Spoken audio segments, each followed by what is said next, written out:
जो फैसला अभी उन्होंने किया नहीं है। अभी मीडिया में खबर आई है कि 7 में से 6 सीटें जम्मू संभाग को दी गई हैं और 1 सीट जो है ये कश्मीर संभाग को दी गई है।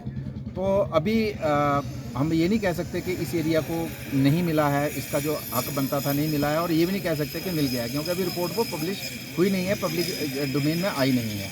लेकिन मीडिया के माध्यम से जैसे आया कि उधमपुर में 1 सीट बढ़नी है, तो उसमें मजालता का नाम मीडिया में आया, प्रेस में आया, पेपर्स में आया, तो उससे यहाँ की जनता को एक शक पैदा हुआ कि ऐसा ना हो कि हमारा एरिया कट करके दूसरे एरिया को कॉन्स्टिट्यूंसी बनाया जाए। इनको कोई इतराज़ नहीं है कि मजालता बने तो बने, कोई इतराज़ नहीं है, लेकिन इनका भी बनना चाहिए। कोई बने, 2 बने, 4 बने, कोई किसी को इतराज़ नहीं है, लेकिन ये एरिया कट नहीं होना चाहिए। और मैं कहना चाहूँगा कि जम्मू कश्मीर में अगर इलेक्शन जो डिलिमिटेशन कमीशन की जो टीम है अगर कहीं भी विज़िट करेगी और सबसे ज़्यादा ज़रूरतमंद लोग जो हैं, जहाँ सबसे ज़्यादा सूटेबल एरिया है, सबसे ज़्यादा ज़रूरत है, तो वो इस मोंगरी, पंचारी और लांदर, ये 3 कॉन्स्टिट्यूंसियों में डिवाइड है।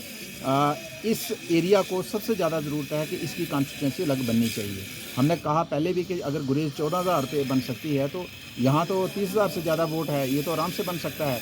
तो इसलिए यहाँ से हम मैसेज यही देना चाहेंगे। आज पंचारी के अंदर इस समय सारे साथी बैठे हैं, बीडीसी के चेयरमैन साहब हैं, यहाँ के सरपंच साहब हैं, नायब सरपंच हैं, पंच हैं, एक्स सरपंच हैं, सुरजीत जी व्यापार मंडल के प्रधान जी हैं। सारे लोग यहाँ बैठ के ये मशवरा कर रहे हैं कि भाई अगर ऐसा कोई कमीशन की तरफ से यहाँ कोई तोड़-फोड़ की गई हो, तो यहाँ बड़े लेवल का आंदोलन लोग करने के लिए बिल्कुल तैयार हैं। किसी भी सूरत में ये बर्दाश्त नहीं करेंगे कि यहाँ के आने वाली नस्लों का, यहाँ के बच्चों का भविष्य जो है, फ्यूचर जो है, वो अंधकार में जाए। ये लोग बर्दाश्त करने के लिए तैयार नहीं हैं। हालांकि हम फिर से कहना चाहेंगे कि अभी रिपोर्ट पब्लिश नहीं है, यहाँ सभी को 100% यकीन है कि ये हमारी कॉन्स्टिट्यूंसी अलग बनेगी। लेकिन अगर कोई किसी मेंबर की तरफ से, कमीशन की तरफ से अगर कोई ये मन में उनका आइडिया है कि हमने ये नहीं करना, भी करना है, तो वो गलतफहमी होगी। उसके लिए बहुत बड़ा आंदोलन और बहुत बड़ी स्ट्रगल करने के लिए सर अभी ये बैठे हैं। तो ये PRI जितने भी यहाँ बैठे हैं, मुझे लगता है ये इनकी आपस में मीटिंग भी होगी और एक रणनीति यहाँ तैयार करने के लिए यहाँ सारी टीम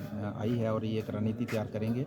और उस रणनीति के तहत हमने कहा कि जो भी रणनीति बनती है उसमें हमारी तरफ से जितना भी सहयोग होगा तो पूरा हम करेंगे, लेकिन किसी भी सूरत में इस कॉन्स्टिट्यूंसी को कटने नहीं देंगे। सर आप देखिए, जितेंद्र सिंह जी यहाँ आए हैं, वो बखूबी इस एरिया को जानते हैं और उनके साथ मुझे लगता है जैसे जीवन जी ने कहा कि हमारी बैठक हुई भी है, पिछली बार भी हुई है। और चूँकि सिटिंग MP हैं, अगर दूसरे एरिया का कोई बाहर का लीडर हो तो शायद उसको अंदाज़ा नहीं, उनको आइडिया भी है और उनकी पार्टी की तरफ से भी लोगों ने उनको बताया है। और यहाँ से जो रिकमेंडेशन या ऑफिशियल रिकमेंडेशन गई हैं वो भी गई हैं। तो मुझे लगता है कि उनको इसका आइडिया है और ज़रूर वो दखलंदाजी इसमें करेंगे, क्योंकि मेंबर भी हैं, दखलंदाजी उनकी होगी और पूरी उम्मीद है लोगों को कि ये अलग कॉन्स्टिट्यूंसी